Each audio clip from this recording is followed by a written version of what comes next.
ঠাকুরের পুজো হয়ে গেছে, কিন্তু দোকানে এসে দেখলাম দোকানদারে কদম গাছে কদম ফুল হয়ে রয়েছে। আর এই কদম ফুল ঠাকুরের শ্রীচরণে যাবার জন্য সত্যি ব্যস্ত। আর আমাকেও বলছে যেন নিয়ে যায় একটা শ্রী ভগবানের চরণে, আমি যেন স্থান পাই।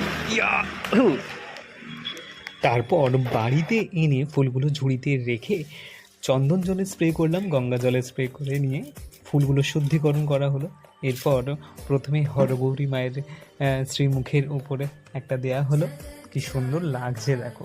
তারপর মায়ের যে পূর্ণ বিগ্রহ রূপ রয়েছে সেখানে দিলাম, কি অপূর্ব মায়ের দর্শন, যেন রূপ ফেটে পড়ছে মাকে। এই কদম ফুলটা দেওয়াই বাকি ছিল। তারপর রাজরাজেশ্বরী মাকে দিলাম, যেহেতু নিচে দেওয়ার জায়গা নেই তাই মায়ের মাথাতেই দিলাম।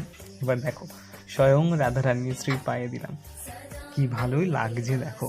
তারপরে রাধারানীর হাতে স্পর্শ নিয়ে ভগবান শ্রীকৃষ্ণর পায়ে দেয়া হলো, কি অসাধারণ লাগছে। আর সত্যি আমার খুব ভালো লাগছে।